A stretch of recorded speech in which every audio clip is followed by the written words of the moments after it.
Welcome. I hope you're blessed in the Lord today. In this video, we want to continue to talk through the Olivet Discourse. That is from in Matthew chapter 24, Luke 21, and Mark 13. We're focusing in on Matthew 24 and using that as our basic text. Now, this is going to be the second in this series. And so if you haven't watched the first video, I encourage you to go watch it. Basically, in that first video, we looked at the context of the passage. What we kind of summed up was starting here in verse 1. Jesus departed from the temple and was leaving when his disciples came to show him the temple buildings. Jesus answered them, "Do you not see all these things? Truly I say to you, not one stone shall be left here upon another that shall not be thrown down." So the first part of the context is that Jesus and his disciples are looking at the temple complex that was there in their day.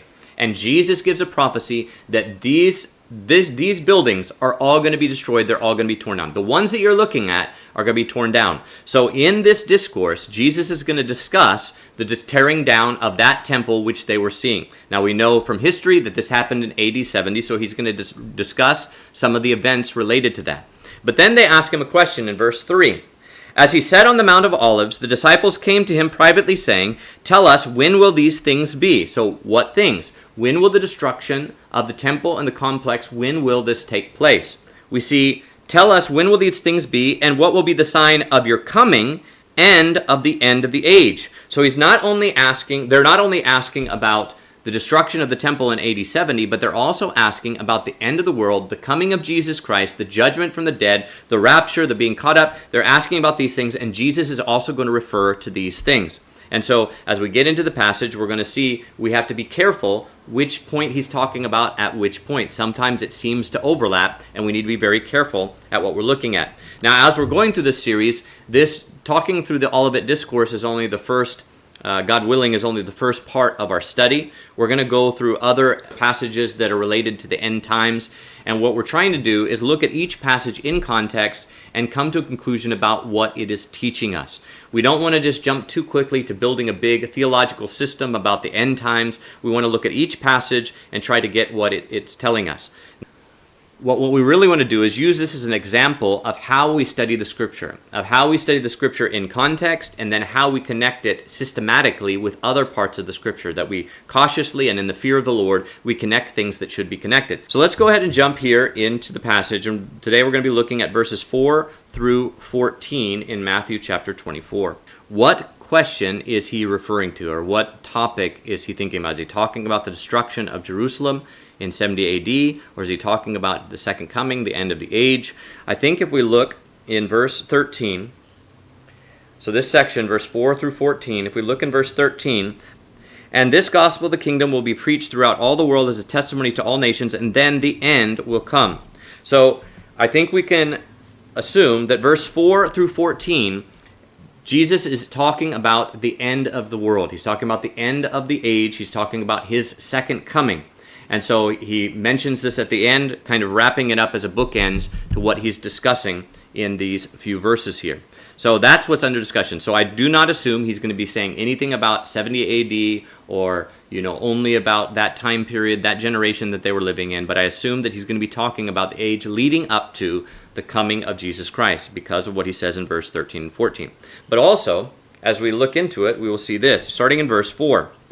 Jesus answered them, "Take heed that no one deceives you, for many will come in my name, saying, 'I am the Christ,' and will deceive many." So what we see here is that Jesus is anticipating that people are going to have this anxiety, that they're going to have this sense that everything is about to close in, everything's about to end, it's all about to be over. And because of that, when they hear, that, oh, there's the Christ over there, or there he is over there, when they hear that, they're going to be tempted to go run to that. And so he's saying, don't be caught up with that. There's going to be many. So take heed that no one deceives you, for many will come in my name, saying, 'I am the Christ,' and deceive many. You will hear," verse 6, "you will hear of wars and rumors of wars. See that you are not troubled, for all these things must happen, but the end is not yet." So he's telling them, you're going to hear about wars, rumors of wars. Don't get caught up in the hype. Don't imagine that wars and rumors of wars are signs that the end is about to come. Because he says, these things must happen, but the end is not yet. So do not be troubled. Usually, when this passage is discussed among people talking about the end times, they talk about wars, rumors of wars. He's going to talk about, let's go ahead and read that.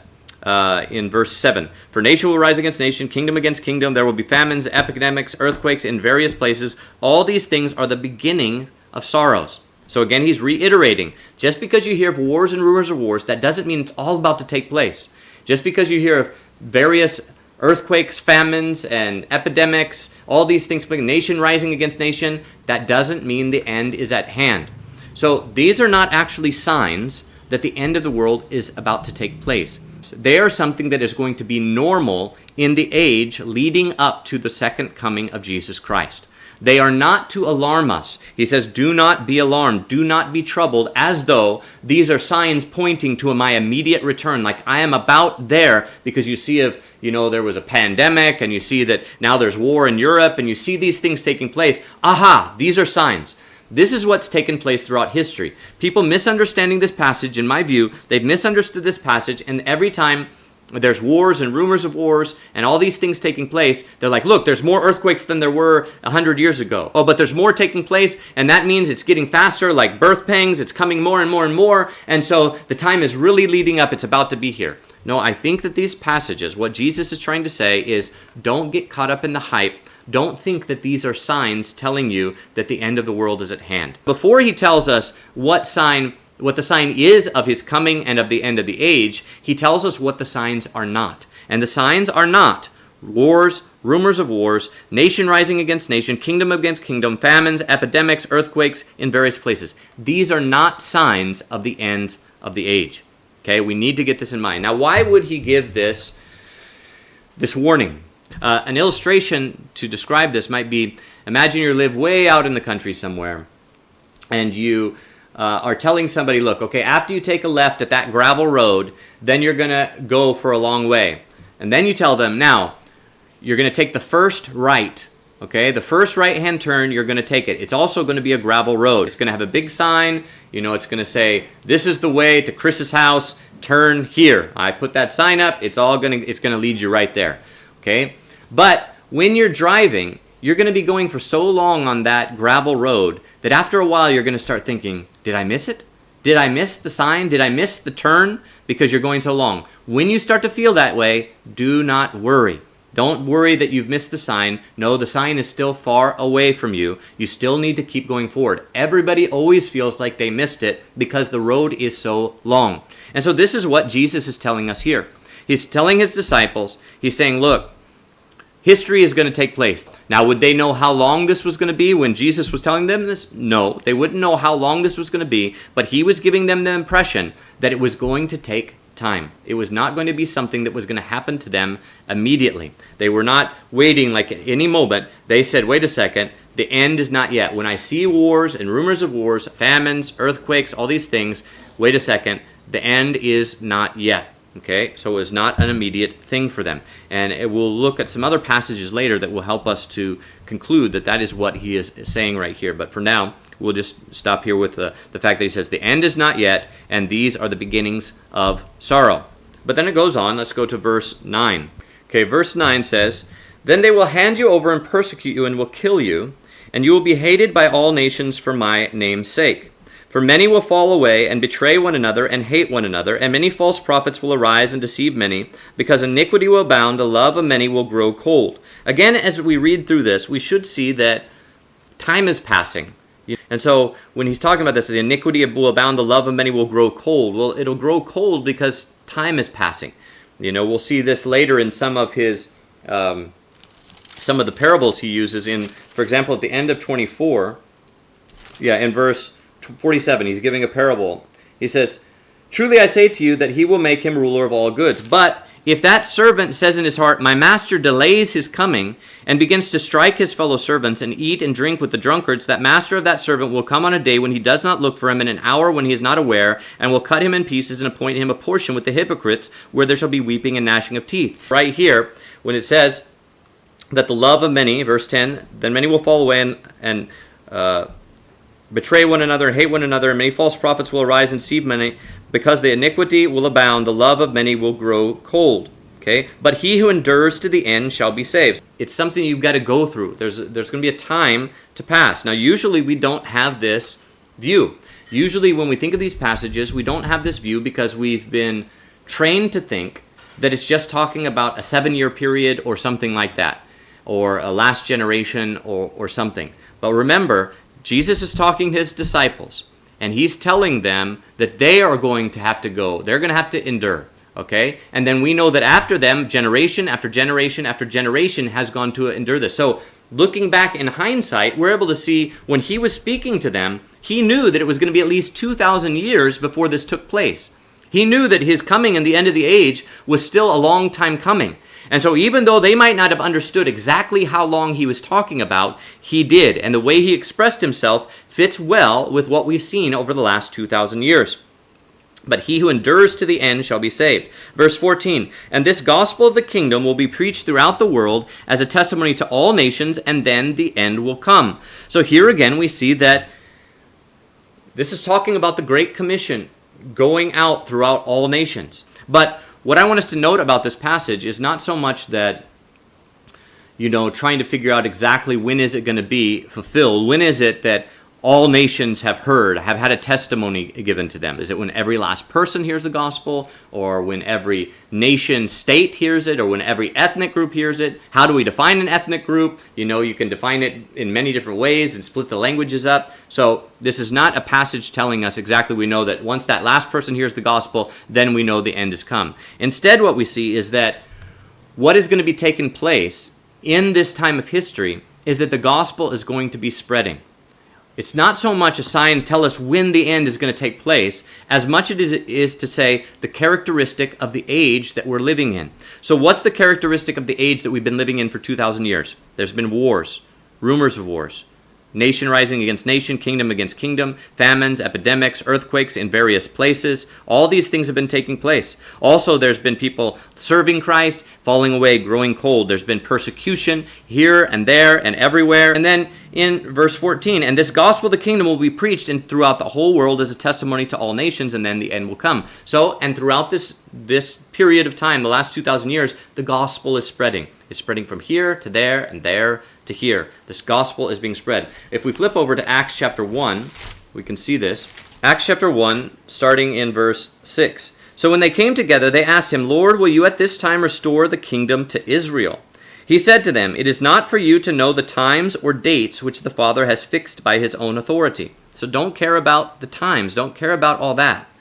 But you shall receive power when the Holy Spirit comes upon you, and you shall be my witnesses in Jerusalem and Judea and Samaria and to the ends of the earth. So the visible return of Jesus Christ is going to come.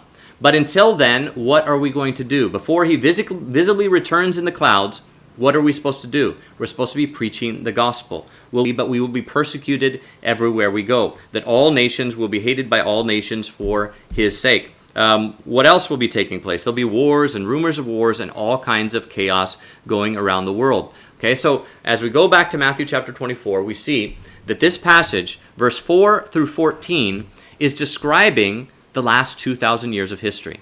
It's describing what has been taking place for a long time, and Jesus is telling us, don't get discouraged. Don't get all hyped up and anxious about what's happening. This is normal life in the last days. The last days being from the time Jesus came until the time he comes again. As it says in Hebrews chapter 1, that in these last days God has spoken to us by his Son. So the last days is not the last few years before Jesus returns from heaven, but the last days are the time from Jesus coming until the end of the world. And so we need to have that perspective in mind. And so this is what Jesus is telling us. You're going to go a long way. It's going to be difficult. There's going to be a lot of trials. You need to stay focused, proclaiming the gospel. And then at the end of that, the end of the age will come. Now, I want to take a minute to share a practical principle when we're studying these things, especially Matthew, Mark, and Luke. If we look here in Matthew chapter 24, verse 15, Matthew was writing to Jews. He was writing to Jews that knew the Old Testament, that knew the phraseology of the Old Testament. And so oftentimes what happens is when he's sharing, he's kind of quoting the Old Testament, using that phraseology and using it as an idiom, speaking to Jews. Okay, but sometimes it's hard for us to make out what he's saying. Now here, without going into it, in verse 15, he references Daniel chapter 9, verse 25 through 27. But here's what he says. So when you see the abomination of desolation spoken of by Daniel the prophet standing in the holy place, let the reader understand. Okay, this has been used to talk about many things, and it might seem very confusing. But if we flip over to Luke chapter 1, the parallel passage, and we see how Luke writes it. Now, Luke is writing to Gentiles, so he doesn't use a lot of the phraseology and the Hebrew idiom, but he talks in more plain language, at least plain for us, as those that are not so steeped in the culture of that day and the language of that day. If we look to Luke chapter 21, in the parallel verse, it says this in verse 20, "When you see Jerusalem surrounded by armies, then you know that its desolation has drawn near." Okay, so when you see Jerusalem, the holy place, surrounded by armies, the abomination, the Roman armies, then you know that its desolation, its destruction is near. Okay, so Luke helps out a lot to be able to inform us. Sometimes Matthew and Mark are using language that's not so familiar with us, but then Luke puts it for his Greek audience, for his Gentile audience, he puts it in more common language. Let's look at another example. If we switch over to Matthew chapter 26. Matthew chapter 26 start in verse 63. "But Jesus remained silent. The high priest said to him, 'I adjure you by the living God, tell us whether you are the Christ, the Son of God.' Jesus said to him, 'You have said so, but I say to you, hereafter you will see the Son of Man seated at the right hand of power and coming on the clouds of heaven.'" So this gives the impression that Jesus is saying that the high priest is going to, with his eyes, is going to see Jesus seated at the right hand of God and coming on the clouds of heaven. Okay? But we know that that's not what took place. We know that the high priest did not see that. What Matthew and what Jesus is referring to is back in Daniel chapter 7, where it talks about one like the Son of Man coming on the clouds of heaven, coming to the Ancient of Days, seated on the throne, and receiving from him a kingdom that will have no end. So we see in this, Jesus is talking about his exaltation to the right hand of God, being made Lord of heaven and earth. But the language seems to us like it's talking about the second coming, like it's going to happen in the day of the high priest. He's going to see it happen because it says coming on the clouds of heaven, because we think of coming on the clouds of heaven means from heaven to earth on the clouds. But in Daniel chapter 7, it talks about coming on the clouds of heaven to God on his throne. So we don't understand that. Now, again, Luke helps us out in this. If we flip over to Luke chapter, let's see, it would be 20. Okay, Luke chapter 22, starting in verse 66. "When the day came and assembled the elders of the people, and both the chief priests and scribes came together and led him away to their council, saying, 'Are you the Christ? Tell us.' He said to them, 'If I tell you, you will not believe, and if I answer you, you will not answer me or release me. From now on, the Son of Man will be seated at the right hand of the power of God.'" So here he doesn't talk about clouds of heaven and you seeing me seated at the right hand of God. It just says, from now on, you will see me, from now on, I will be seated at the right hand of God. In other words, from now on, I will be exalted and I will be Lord of all. And so Luke puts the language, he simplifies it for us so that we can understand. He gives a paraphrase so that we can understand what was being talked about. And so here's the principle. When studying Matthew, Mark, and Luke, Luke will oftentimes clarify some of the Hebrew idioms that are used by Matthew and Mark, who are writing to Jews. Now, that doesn't mean that Luke is always clear. Sometimes, of course, Matthew and Mark make something more clear so that we can understand Luke better. But particularly when we're talking about the coming of the Son of Man and these kind of idioms, it's very helpful to go to Luke. And it's also helpful in the passage that we're considering. So let's go over to Luke chapter 21 and consider the parallel passage to what we just looked through in Matthew chapter 24, verse 4 through 14. Okay, let's start. Luke chapter 21, start in verse 8. He said, "Beware lest you be deceived, for many will come in my name, saying, 'I am he,' the time has drawn near. Therefore do not go out after them." So here he tells us a little bit more. He says, okay, yeah, you're going to have false Christ. They're going to say, "I've already come, come follow after me. The time is near. The time has drawn near." So they're going to be manipulating people into a frenzy, thinking, it's already here, come, quick, follow me. I'm the one, follow me quickly. And many are going to be deceived by that. And so he's telling them, beware lest you be deceived. For many will come and say, I am he, the time has drawn near. Therefore do not go after them. Verse 9, when you hear of wars and commotions, do not be afraid, for these things must first take place, but the end will not be at hand.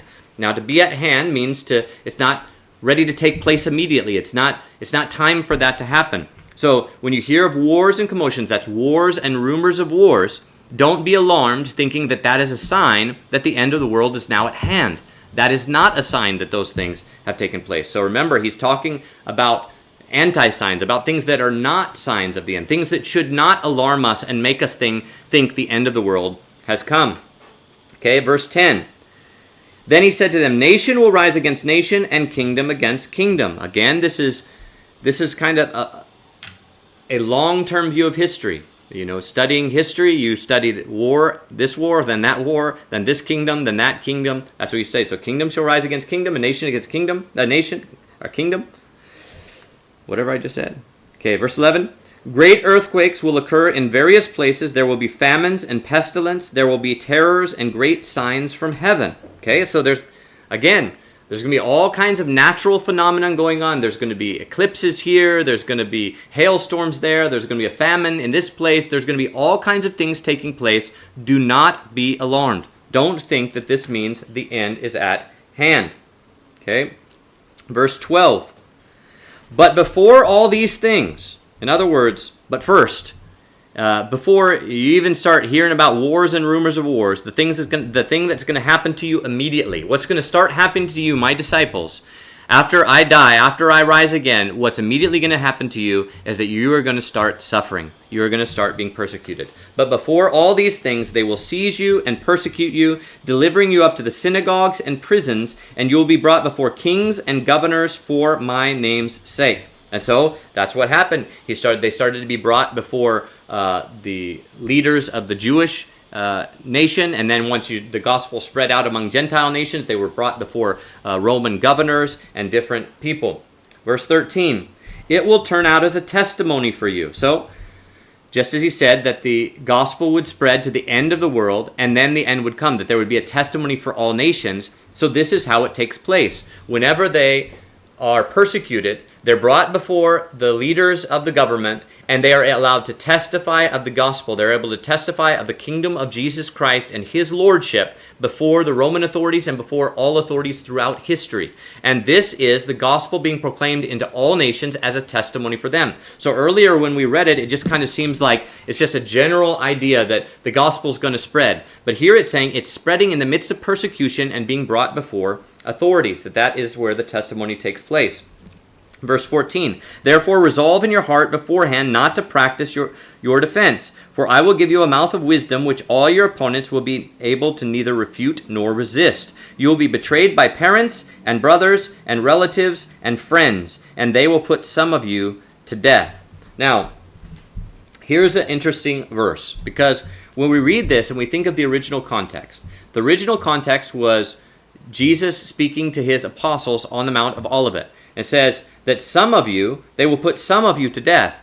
Actually, except for Judas, who would have been listening, and John, who lived on the Isle of Patmos in exile, actually all of the disciples of Jesus were put to death. But here he says, some of you will be put to death. He also talks about being betrayed by parents and brothers and relatives and friends. I don't think that we could say that all of them were betrayed by these people. As they went out and shared the gospel in other places, maybe they were betrayed by friends as they preached the gospel into other lands and, went beyond the gospel, beyond the borders of Israel.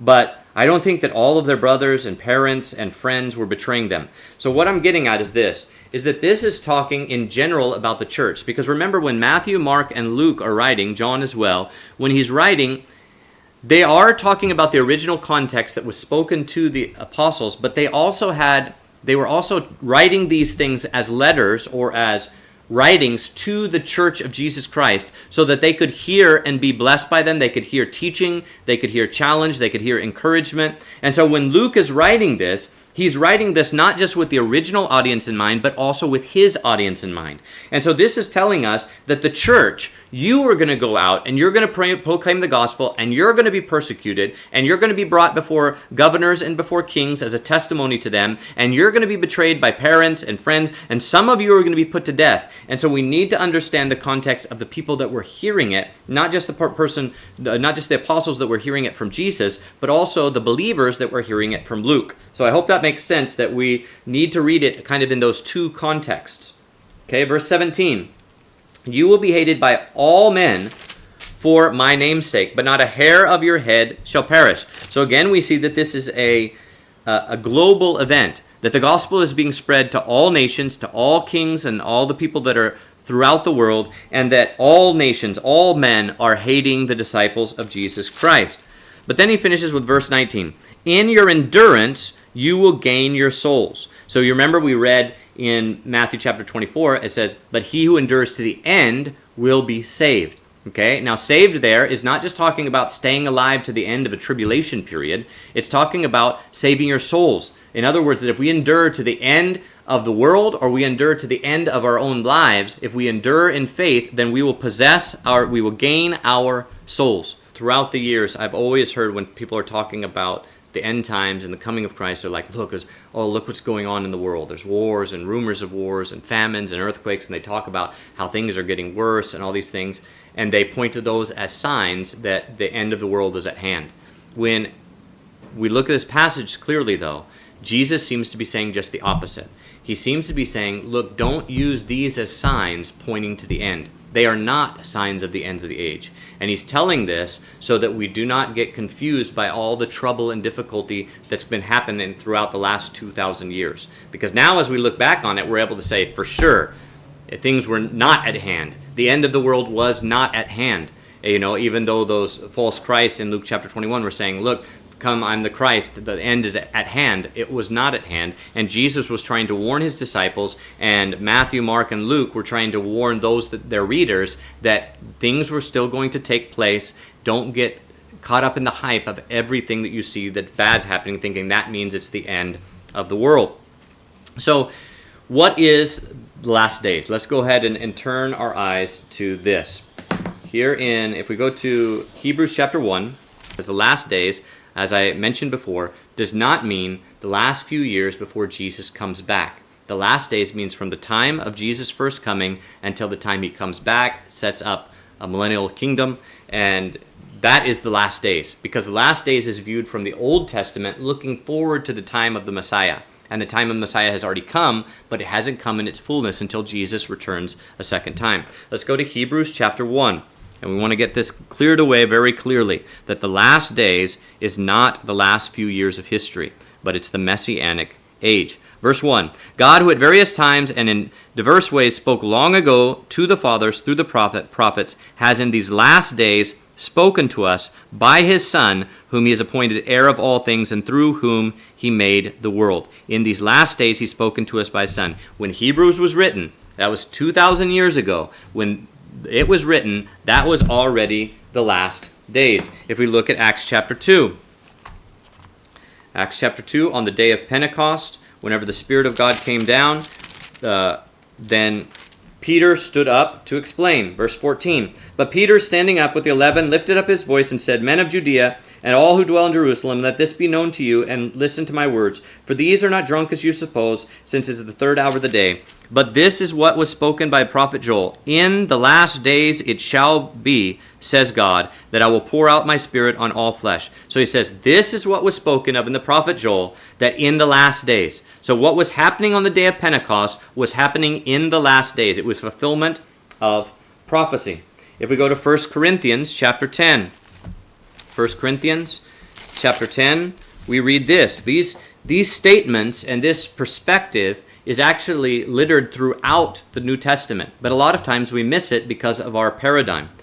If we see here let's go ahead and start in verse 10. Neither murmur, as some of them murmured and were destroyed by the destroyer. Verse 11. Now all these things happened to them for examples. They are written as an admonition to us, upon whom the end of the ages has come. So the end of the world, the last days, the end of the ages, these things were already written, they were already taking place in the first century. When Paul was writing to the Corinthians, he was saying the end of ages, the last days, have already come upon us in this period. Look at 2 Peter chapter 3. 2 Peter chapter 3 says this, verse 3, "Know this first, that there shall come scoffers in the last days, who walk after their own lust, and shall say, Where is the promise of his coming? For since the fathers fell asleep, all things have continued as they were since the beginning of creation." Okay, so we see here, the last days, scoffers will come, and what will they say? Everything's going on just as normal. Everything's going on. There's wars and rumors of wars. There's famines. There's earthquakes in various places. There's false messiahs. Everything is going on year after year. And for the last 2,000 years, century after century has been going on. And in the last days, people will say, nothing has changed. Everything is going the same. So where is the promise of his coming? And so we need to understand that that's what Jesus was warning about. He was showing us that not everything that happens in this world is a sign of the end. It's a sign of the last days. It's a sign that we live in the time of the Messiah. It's a time where there's going to be deception and where there's violence and where there's wickedness. All these things are a sign of the last days, but the last days is not a few years. The last days has been for the last 2,000 years. Okay? And those things should not alarm us as though the very end of the world is about to take place. Those are not signs. Now, as we'll read in Matthew chapter 24, as we continue to study, we will see that there are warnings, there are signs that are given that tell us when will be his coming and what will be the sign of the end of the age. There are signs. But at the beginning of the message in Matthew chapter 24, he's telling us these are not the signs. I'm going to tell you the signs, but don't think that these are the signs. Well, just like I said about driving down that gravel road, when you see the big sign that says, turn here, this is Chris's house, no, that's a sign. But if you're going for a long time and you're asking yourself, man, we've been going a long time, maybe we missed the turn, don't turn back. Don't think that you made a mistake. No, keep going. The sign will be very clear when it comes time to see it. So I hope this has been helpful to you in understanding the passage that we looked into and maybe some other concepts and ideas that sometimes we're confused about. And I hope you can wrestle with this and think it through, because that's what the goal is. I'm not saying that every word that I've said in this video is absolutely sound and perfectly true. We need to test that, and we need to kind of wrestle with things. But don't just throw it out and say, well, no, that's not how I learned. That's not, no, in my system it's like this. No, in my system it's like that. Don't do that. Instead, say, wait a second, is that what the passage is saying? Is the passage saying that the end is not yet? Is the passage saying, don't let them tell you that the end is at hand? Is the passage giving a warning and saying, look, all these things are taking place, but these are not signs of the end? Is that really what is being said in Matthew chapter 24, verse 4 through 14? Or, have I just got it off, and maybe in a future video in about 2 months I'll come back and say, oh yeah, when I said I had a disclaimer that I could be wrong, well, there I was wrong. So let's really wrestle with the scripture and try to find out what Jesus is telling his disciples. And note that the apostles, later in the writings, whether it was James, or whether it was John, or Peter, or Paul, they all said the same thing, that in these last days that are already existing, all these things, deception and wickedness, and all these things are taking place. Okay, but they weren't saying that was a sign of the end of the world. They were saying that was a sign of the Messianic age. That was a sign of the last days. I hope this has been helpful to you. God bless.